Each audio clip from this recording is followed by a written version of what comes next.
Good morning, everyone. For those of you that don't know me, my name is Imogen Bachra, and I run our strategy team here at NatWest Markets. So I'm delighted to be able to join you this morning to give a quick run through, I guess, of how we're seeing the kind of macroeconomic landscape, what that means for our monetary policy views, and perhaps more importantly, how all of that feeds into our FX views. I'll spend about 15 minutes running through that and then pass over to Piers. It's a very timely webinar this week, given that the market awaits the very key labour market data out of the US on Friday, which has really been pitched as the deciding factor for the pace of the Federal Reserve's easing cycle over the next couple of months. We know from history that the Fed has been very reactive to changes in the labour market, particularly with regards to the unemployment rate. And those of you that didn't spend your summer, unfortunately, off on holiday in August will know that it was the upside surprise in the unemployment rate last month out of the US that really triggered a lot of market volatility, a lot of heightened concern, I would say, about the scope for a recession in the US and what that might mean for the global economy. So just quickly, I guess, to run through our expectations for the data on Friday, we expect the unemployment rate to rise to 4.4%. That actually puts us at the least optimistic end of the market, I would say. As you can see from the slide, that would be a rise from last month where it printed at 4.3% and an upside surprise versus consensus that is looking for 4.2%. Part of the reason that we see this rise in unemployment is about the rebound that we're seeing in immigration. It's difficult to kind of quantify the exact impact of that effect because we don't really have good granular and timely data on immigration statistics. So it's impossible really to know exactly how much further this rise in the unemployment rate has to run. But we expect that the growth in the labour force that we've seen so far will continue at least for the next couple of months. And hence we have this rise this month in the unemployment rate to 4.4%, but rising into the end of the year to 4.7%, and then again to 5%, a peak of 5% by early next year. And that sort of immigration side of the equation also adds to a broadly weakening growth outlook, which will also contribute, we think, to a rise in unemployment. And as you can see on the chart there on the slide on the right-hand side, as I said, that unemployment rate has been a really key determinant of Fed policy and the Fed's reaction function. And hence we think that a rise to 4.4, which is higher than it was last month and much higher than consensus, will be sufficient for quite an aggressive start to the Federal Reserve's easing cycle. I think lots of Fed speakers have been quite clear that the first rate cut will come in September. I don't think the market will be surprised at all by that. But the major question mark now is whether that first rate cut and subsequent cuts for the rest of this year is 25 basis points or the more aggressive 50 basis points. Like I say, we're in the camp of a more aggressive start, and that we think will be 50 basis points. Just moving on to the next slide, you can see how that kind of more aggressive easing cycle compares to market pricing. We have not only one 50 basis point rate cut in September, but we think that that is followed up by rate cuts in November and in December, which compares to market pricing of about 100 basis points for the rest of the year. So in absolute terms, we have basically one more 50 basis point cut than the market is pricing. And that's a big driver of our kind of dollar weakness story that we're seeing over the next couple of months. We've started to see some retracement of kind of dollar exceptionalism, if you like, and we think that that has further to run based on this relative rate story. But I think the important point here is that even if we don't get an especially aggressive start to the easing cycle. Let's say unemployment does come in line with consensus on Friday, and actually the Fed feel confident that they need to ease policy, but they don't need to do it especially quickly, and they just go in 25 basis point increments.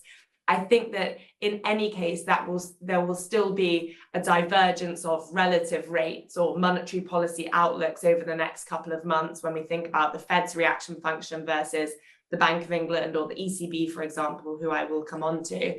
But also, more importantly, this general assessment of weakening in the growth outlook for the US economy, we think will continue to weigh on the dollar. So although the relative rate story is a driver, it doesn't necessarily require a particularly aggressive start to the Fed's easing cycle for us to see further dollar weakness in the months ahead.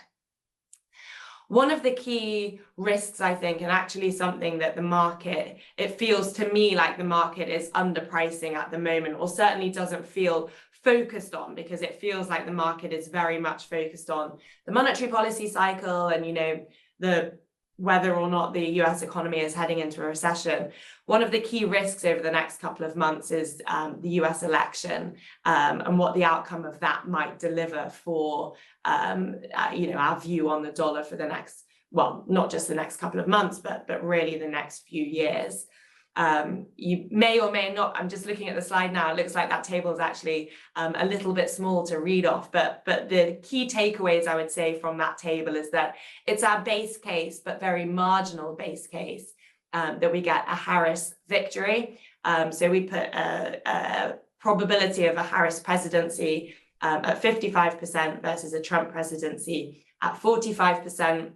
But as you can read off from the table, there's sort of differing outcomes within that around whether the Democrats get full control of the House and the Senate or not, whether that's a split government, essentially.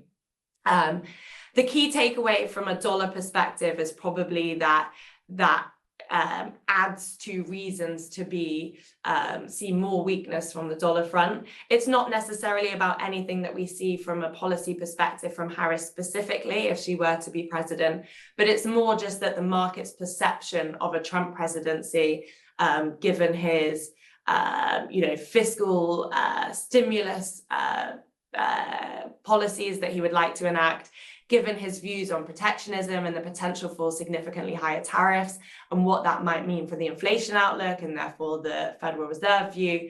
I think the market's perception broadly is that, as we saw after the debate a couple of months ago, that a Trump presidency would drive a stronger dollar. So I think the closer that we get to pricing in a Harris presidency, it's more about pricing out a Trump victory rather than pricing anything in that we see specifically kind of driving dollar weakness for Harris. But like I say, this doesn't feel like something that's kind of front and center of markets' minds yet. Perhaps worryingly, given that it's still a very close call, it's not that far away, and actually they could drive very different economic and market outcomes. And certainly when we think about the inflation outlook, in my view, you've got a very long tail risk of upside surprises potentially with a Trump presidency. So although it's not our base case, it does feel a little bit to me like markets are sleeping on the potential upside risk to inflation. But that's not necessarily today or this week's story. In the immediate term, the market is very much more focused on that labor market data on Friday and what that might tell us about the state of the US economy and the Federal Reserve's very near-term reaction function. Moving over to domestic concerns and onto the sterling outlook. We've seen relative outperformance from sterling over the last couple of months. I think the positive from our perspective is that this has essentially occurred in weeks when there hasn't really been that much domestic news. There hasn't been much by way of central bank speak or domestic data on the calendar over the last couple of weeks. And so we take that as a sign that actually there's been two key drivers of that outperformance. The first is the relative rate story, but the second is this kind of equity portfolio inflows, essentially, which have been driven by the fact that we see an improving growth outlook in the UK. And I wouldn't want to overstate the extent to which we see growth in the UK economy, but it's certainly been defying quite bearish expectations of late. Growth, broadly speaking, has surprised to the upside over the last couple of months. You can see from the chart on the right-hand side, that shows Bloomberg consensus growth expectations across the Euro area, the UK and the US, and where they were quite bleak heading into the beginning of 2024 in the UK. We've seen them pick up quite considerably as we get into the second half of the year.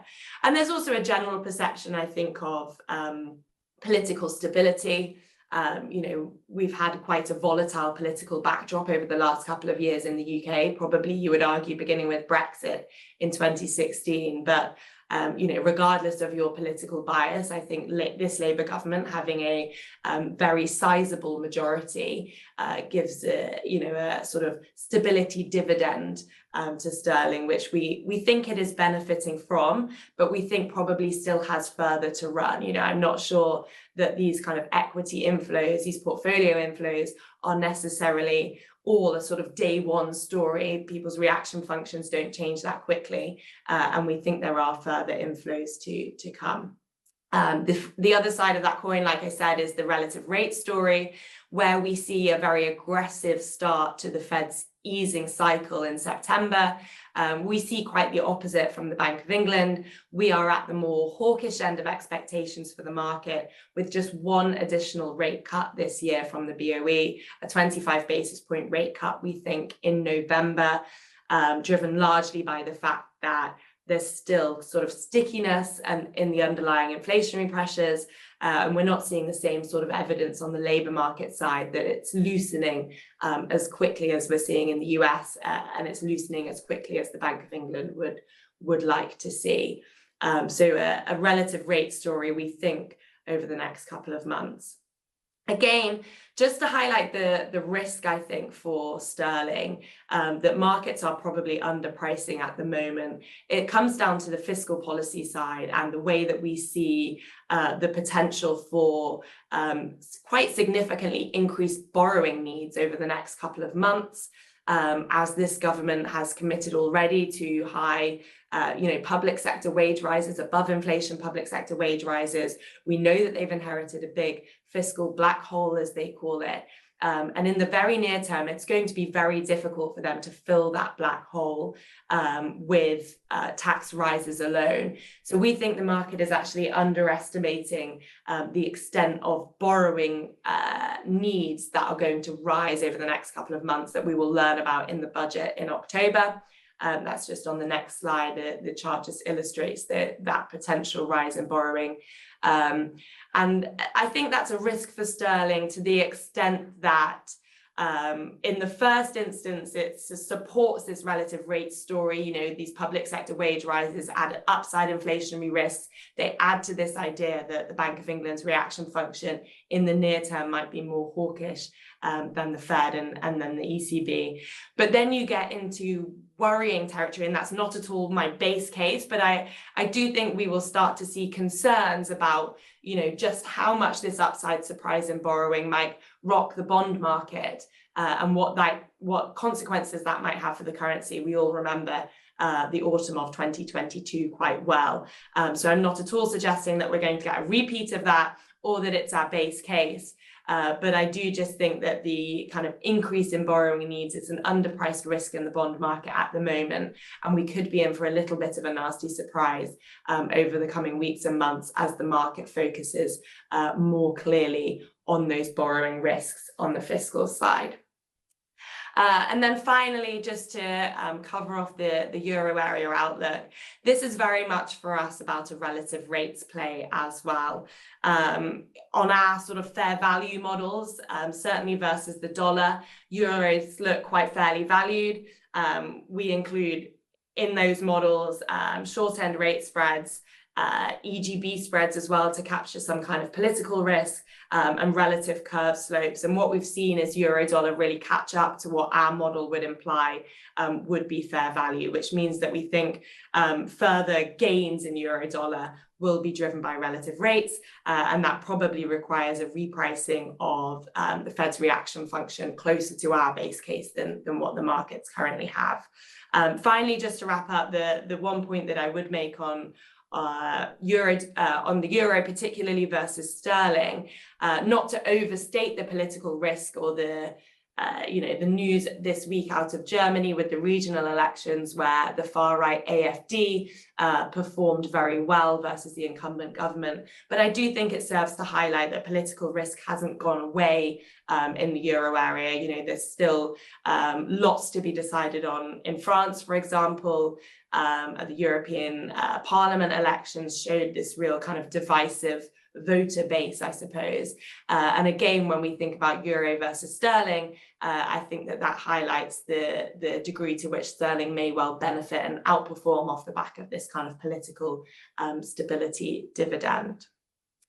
With that, I will stop there and I will pass over to Piers, but just before I do so, we will hover for a moment on this disclaimer slide, just as a reminder that we are not giving financial advice. Thanks very much, Imogen. Very interesting stuff as ever there. Now, I'm going to look at it a slightly different way. I just simply look at price. A lot of people, I feel, are under the misconception that markets and events are random, driven solely by fundamental laws and news, meaning that market turns and stalls cannot be timed or predicted. From my 30 years of studying the markets, charts tell us otherwise.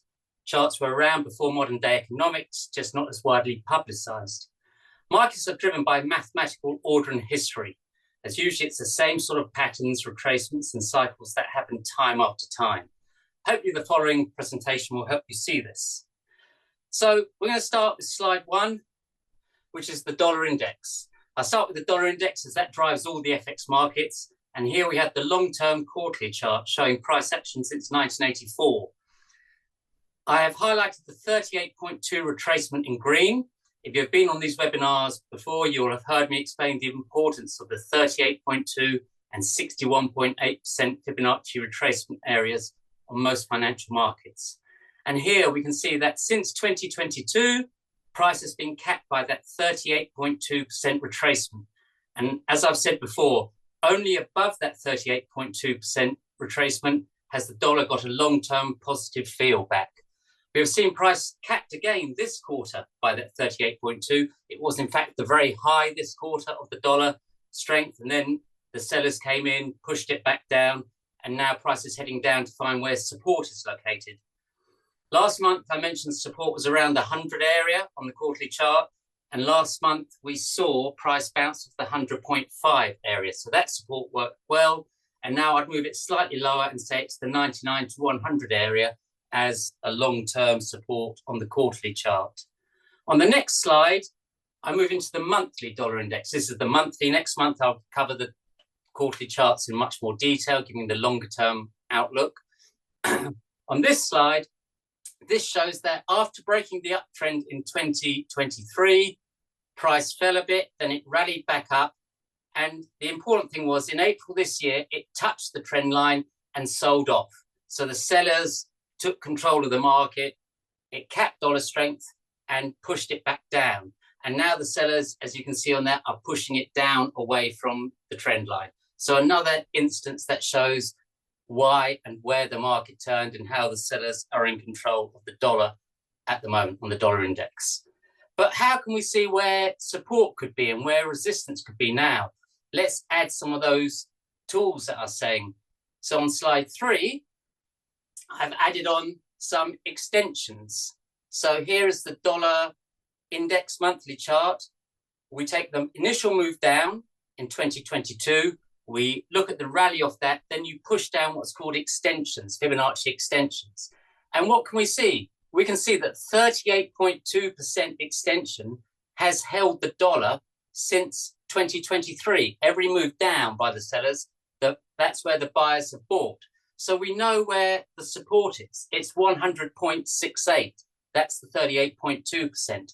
So we can use that as a pivot this month as we go forward. Will the market rally again off that? And if it does rally, where will it find resistance? Probably in the 102.50, 90 area.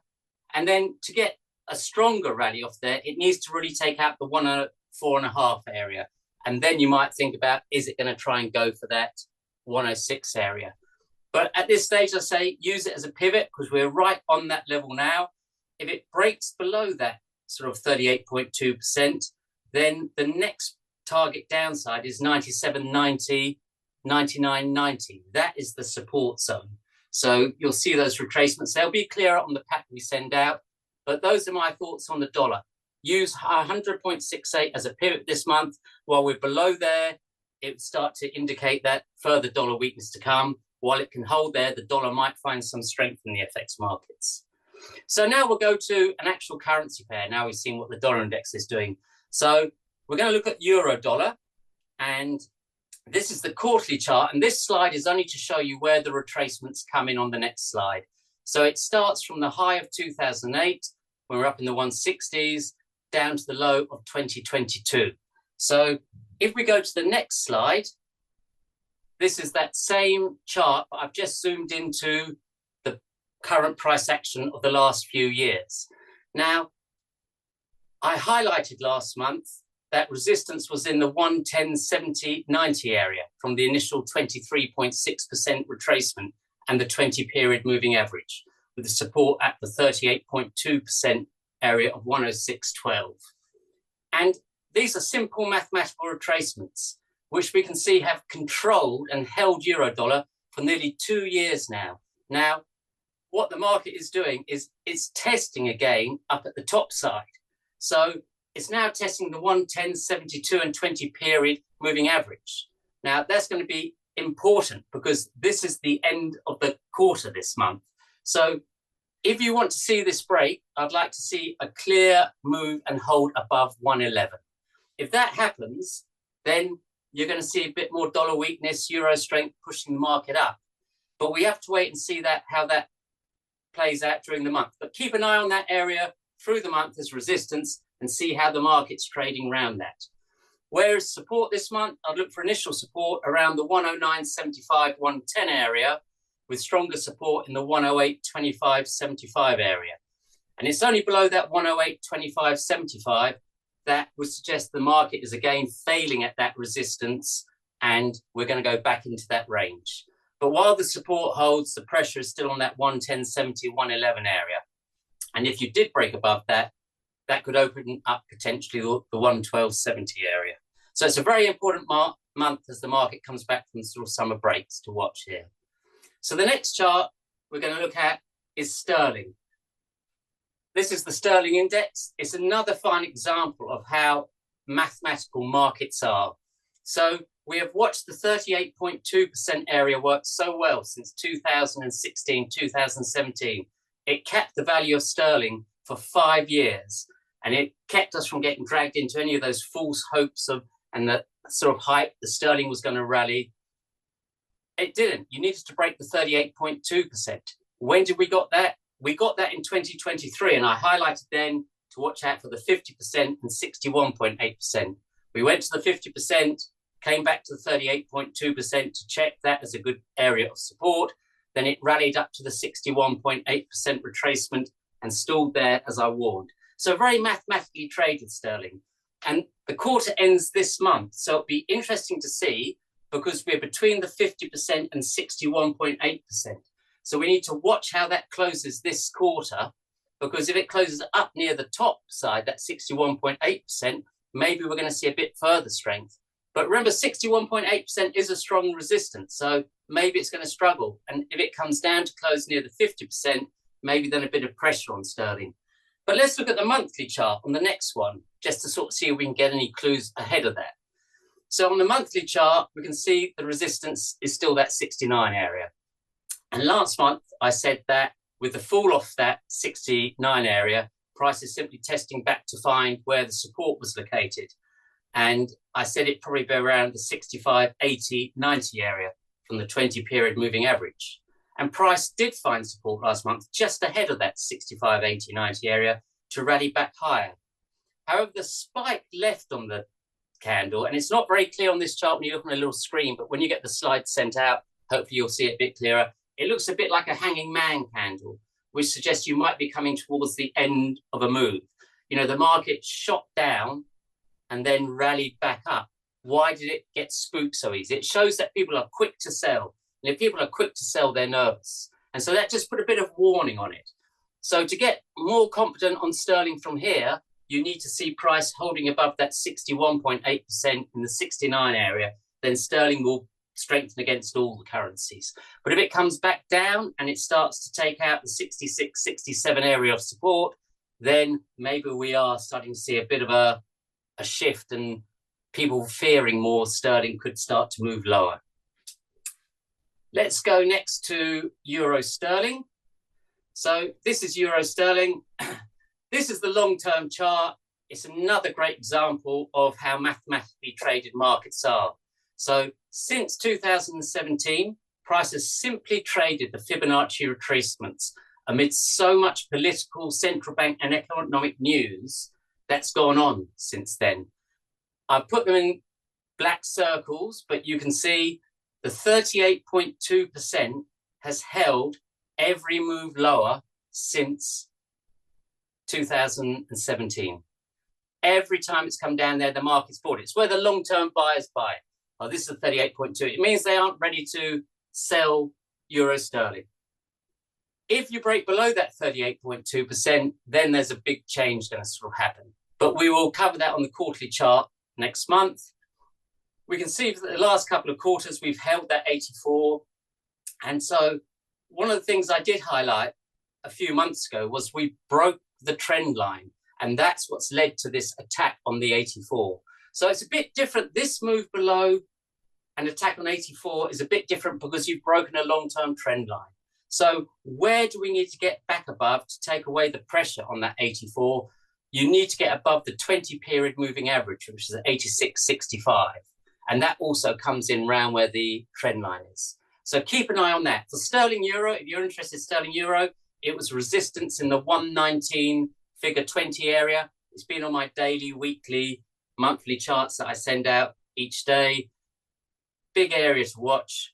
And so that's the resistance. On this quarterly chart, where's the support for sterling euro? It's around 115.40. And we'll update that quarterly chart next month for sterling euro as well. So if we go to the next slide, we're looking at the shorter term monthly chart here. And there you can see much clearer the break of the trend line. So where I've got it in the pink writing, in the pink circle, the rule of polarity, old support switches to resistance. If you look at it, it was perfect. It broke below euro sterling. And that's where we highlight on these webinars for like 3-4 months. It gave you the high euro sterling was going to be at. Then it moved down. Where did it move down to? It simply moved to the next retracement it had, that key level 84. But as you can see, for 4 months now, that has been the low, 84, 83.90. So that is a very key area to keep an eye on. So we need to see on here if 83.90, 84 area can hold this month, because this is the quarter end. So while it holds, there is a chance of a rally, but there is resistance in the 84, 60, 65 area, followed by the 85, 25, 35 area.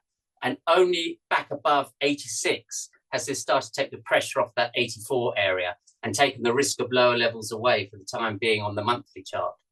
If price breaks below 83.90, 84 area, then 83.47 followed by 82.75, the 83 area are the next potential targets on the pullback.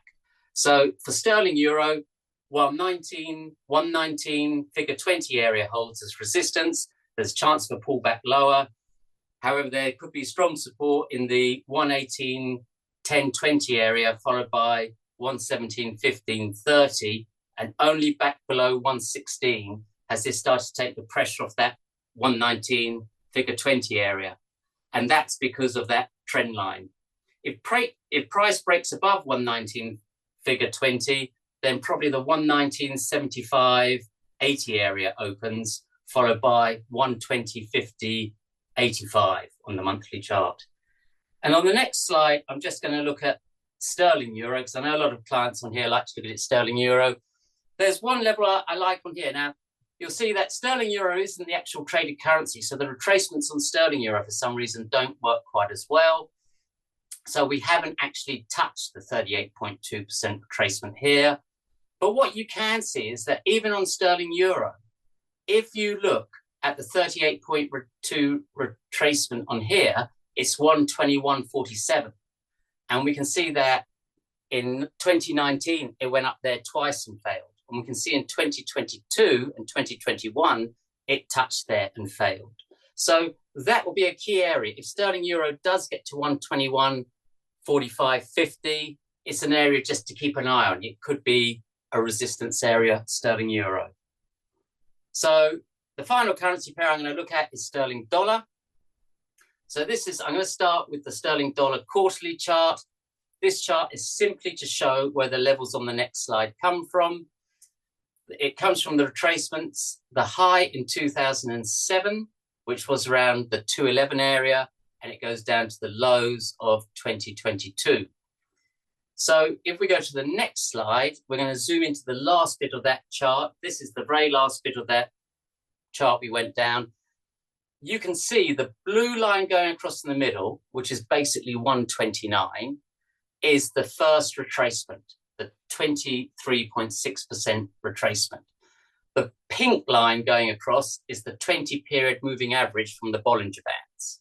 Now, if we look at that, it just shows how mathematical it's all been, because the 38.2% retracement of the rally up from the lows is that orange line at 120.75. Well, if you look, ever since 2022, we've been held by those two lines. Prices rallied up to the 23.6, and that's where the long-term sellers will sell it. They're not ready to buy it. And that's held for 5 quarters. So that's basically a year and a quarter. The sellers just sold it there. What we've also seen is that dips lower have always been held by the 38.2% retracement back down. 120.75 has held, and I've put black arrows to indicate that. But in the last few quarters, we haven't really sat down near the 120.75. Prices stayed testing that 129 area. And in fact, this quarter, you can see prices trying to break through that 129 and the 128.10 area from the 20-period moving average.